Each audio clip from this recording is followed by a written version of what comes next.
Saline can leave parts of a field unproductive, but now there's a solution.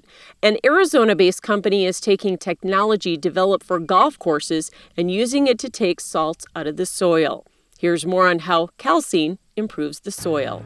Calcium's kind of the bully of the soil, and so it pushes off the other nutrients off of the soil colloids. Salt makes the land unproductive and costs growers money. Land can become too saline from dry conditions, irrigation, or a number of other factors. But a product called Calcine can help solve that. Calcine works to allow the calciums and the soil properties to delineate the salts out of the soil. To start to recover soils and to work with the soils to remove salts from the upper layers. Tom Vanderheiden is a certified crop advisor with 40 years of experience. He was working with forage producers to increase the value of their alfalfa.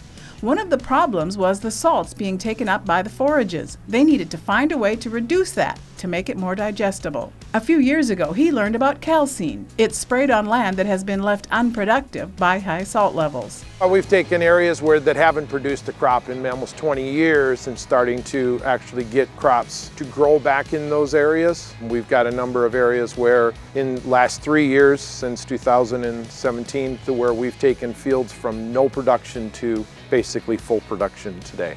ST Biologicals is based in Bloomington, Minnesota and sells a number of soil improvement products. Calcine was developed about 30 years ago as a way to get salt out of wells at golf courses in Arizona. In 2014, it was starting to be used in the ag industry in Arizona to remove salt from farm fields that were being irrigated.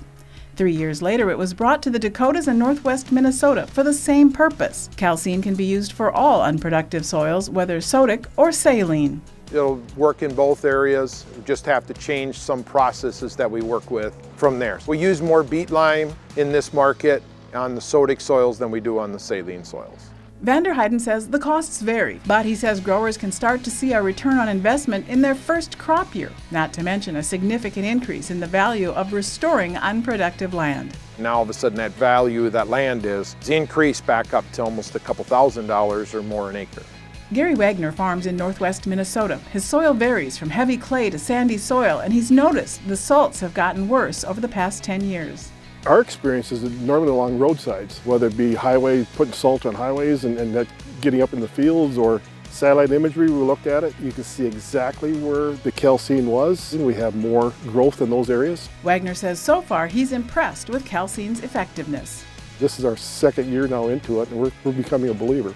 Near Crookston, Minnesota, this is Rose Dunn for AgWeek. For more information on calcine, contact Jim Erickson at ECO at the phone number or email on your screen.